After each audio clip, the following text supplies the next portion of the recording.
Here we go! Gentlemen and ladies, we're gonna fight... Green. Oh, green. Mr. Oh, Green. black. Well, I figured black would be second last, and then white would be last. Yeah, yeah.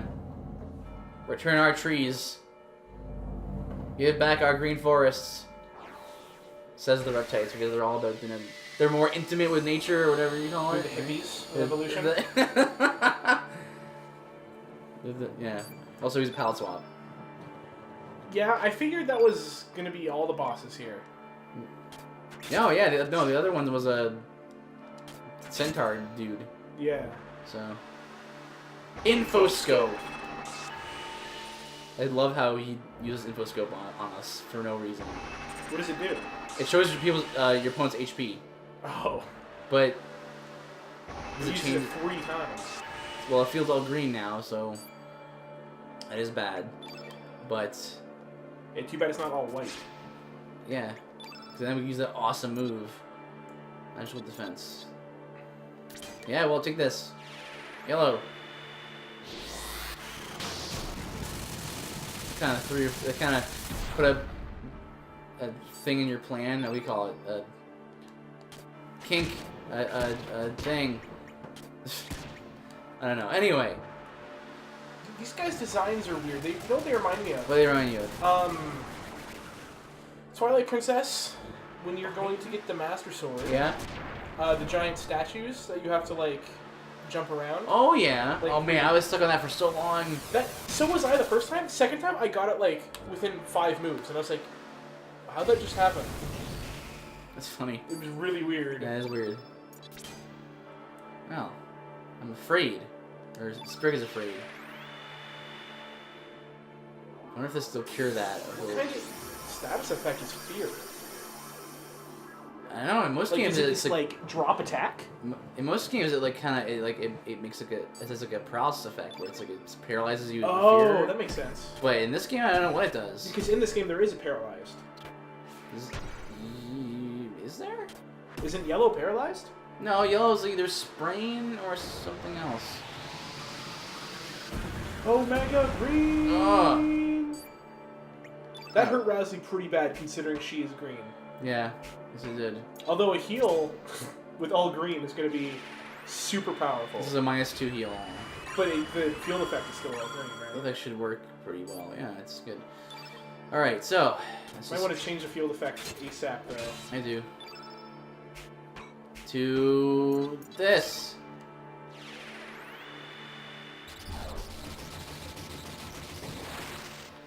Man, What? last episode I was thinking a lot about way back when we were fighting Karsh for the first time and learning Karsh? about the field effects Yeah. and stuff. It was a good time. Good time. Good memory. Everything was simple. You Yeah. were just in a different dimension. Yeah, Now lots there's changes then. Time travel. Time And people war that exist between two but tribes. humans that are moons. There are also Humans that moons. are computers. Humans that are dragons. Humans that are dragons. It's just an insane Project time. Kid, you're the Kid. Arbiter. You're the I'd say this is the Arbiter. It's just a very crazy story, and this is what I meant when I told Octo that, well, That's fine. I told Octo, but even before starting that, like, this was like I wanted to do this one first priority out of all the RPGs I wanted to do. There's so because- many RPGs. Well, we'll stagger them, but I wanted to do this one because it's just such an MGS style storyline, and he loves the confusing nature of the MGS storylines. Yeah, I do. So now The MGS storyline, though, if you watch the retrospective on GameTrailers.com, it's like an hour and 45 minutes of every single Metal Gear game, even including like Acid and Portable Ops, but they count those as different series. But like if you go all the way through, no, Portable Ops is still in with like the Solid series, but you go the entire series, it actually surprisingly makes sense. Oh yeah? I would give it a watch. Like, there's some stuff that doesn't make sense, like how people have powers. Right. But, like, the actual story about the Patriots and the Right. philosophers, and I just love that, like, it actually makes sense. I just love how Kojima, like, tries to make a give a reason for things. Like, remember when you tried to like write in like a reason as to why what's his name? The guy who's like dad. He's like a psychic. Psychomantis? No, The in Sorrow? just 3. The Sorrow. He's one of the coolest boss fights. He tried, yeah. He was creative. I liked it. But he would try. He actually tried to explain, like, to give a reason as to why he could perform his psychomancy beyond the grave. Or psychomancy, psychic abilities beyond the grave. It's like you don't have to do that. You just say he has superpowers. Don't give a nanomachines explanation. Just say he has superpowers. Well, he's just a ghost. Exactly. He's like, don't be like, oh, he maybe. Wasn't that the explanation? No, it's like he has like some sort of like psychic like link or something, okay. like to boss or something like that. I can't remember what it was, but it was something that was really unnecessary. And I was just like, I guess that would make sense why he stopped showing up once boss is gone. Yeah. Didn't he show up in Energies 4 after the you beat the fourth one, the fourth Screaming Mantis? Screaming Mantis? I think it's an Easter egg. If you hold L1 and look up, you can see him walking. Okay, it's just an Easter egg, but it's an Easter egg. It's not like blatant, like a Psycho Mantis. Right. How he shows up after you kill Screaming Mantis, and it's a blatant making fun of his character. Right. Where he's like, "No Rumble, no!" Oh yeah, okay. What? No memory card? You know what I mean? Right, Like, I see. It's a fun stab at themselves, but yeah. I mean, he's a really cool character, Psycho Mantis, because of the time that came out. It was super cool. Please don't kill Surge. It's not fair. He does it twice to the same person. Good. All right. But you know what I mean? Like that was a really cool boss fight when it first came out. It was like, I see you like to play Castlevania, and you're like, what are you talking about? That was awesome. That was really great. Yeah. Yeah. I also like a lot of people forget about this. He's not the only one that rumbles your controller. No, who else does that? Naomi. Well, oh right. The massage or whatever, right? Which is totally funny because Snake gets tortured, and if you resist it, it's like, my arm hurts. Yeah, your arm hurts because the person that was resisting was mashing circle. Oh, I see. Yeah, so it was like funny. your arm is hurting because you're tensing your arm to mash it. Yeah, right. And it's like, put it on your arm, and it does feel good. Especially when your muscles are tensed up. Yeah. That's funny. Also, I was playing that again recently, and I forgot that you just keep getting tortured until you escape. I got tortured like 5 times because I forgot how to call Otacon. Like I forgot his number. Mm-hmm. I never got it. So it was like, goodness. I just had to try to remember and like guess it. I finally ended up Googling it. Mm-hmm. And then it took him like an entire 2 like torture sessions to finally get there. Right. But like every time I was like, goodness, my arm really hurts, and it was like, oh yeah, that's a rough portion of the game. It was getting lower and lower my health every time from mashing because he's just like, your arm gets tired, right? Oh yeah. I can mash okay. I've just never been a big fan of mashing. It depends on what you're mashing. It sometimes adds to the scene, but it can be overdone. Yeah, I mean, I get why it's there. It's the same reason why, in Walking Dead, the game, you have to, like if a zombie grabs you, you mash the button, or like you manually have to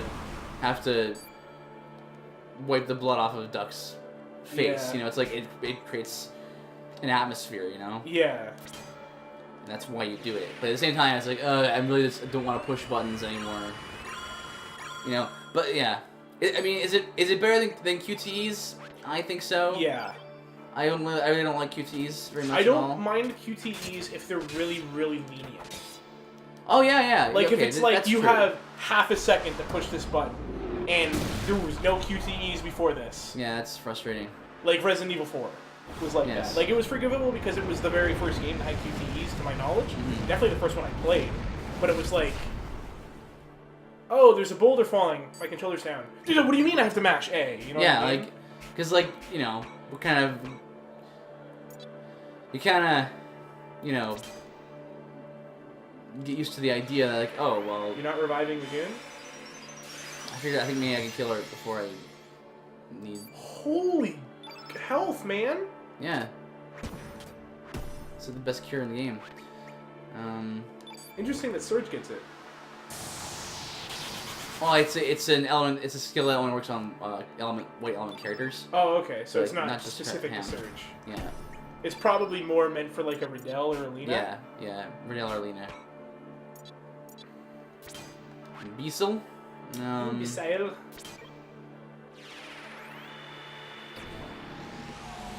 What were we talking about? We've been talking about QTEs. I'm just talking about because like button mashing versus QTEs, right? We're talking about how it's so frustrating when you have to you put the controller down, right? And you just assume, right? You go okay. Clearly, you know it's time to put the controller down because it's a cutscene. Oh wait, no, it's not. Yeah, it's annoying when they're in the middle of cutscenes. I don't mind them when they're like in gameplay already. Mm-hmm. Like if you got pounced on by something to like mash circle to throw it off of you. You know what I mean? I don't mind that. Like a lot of people complain about God of War. Like you have to mash for every kill, or not every kill, but it's a lot of the kills. I totally get that. Mashing for like a lot of the kills would be annoying. Mashing for a kill on a boss is different. Because then it makes you feel powerful because you're doing it. You know what I mean? Because you're kind of, you're forcing it in, you know. Like there's a part in Modern Warfare 2 where your character gets stabbed in the stomach, and he's pulling out the knife, but it's not just like a cutscene. Speaking of, Super Rumble. Oh man, nice massage, Naomi. Yeah, thanks. But it's like it's not. It's in gameplay, so it's not cutscene, but it's not like you look at the knife and your guy just goes, ugh! Right. Like, and pulls it out. It's like he puts his hand on it, both his hands, and it's like mash X, and it's like slowly pulling it out. Yeah. But like, that makes more sense than just like, I'm in a cutscene, I'm a super soldier guy. Shing! Soldier guy, like, no problem. Yeah. Absolutely. Like, there's a part in the new Wolfenstein game, The New Order, where you get stabbed and you get thrown into a furnace.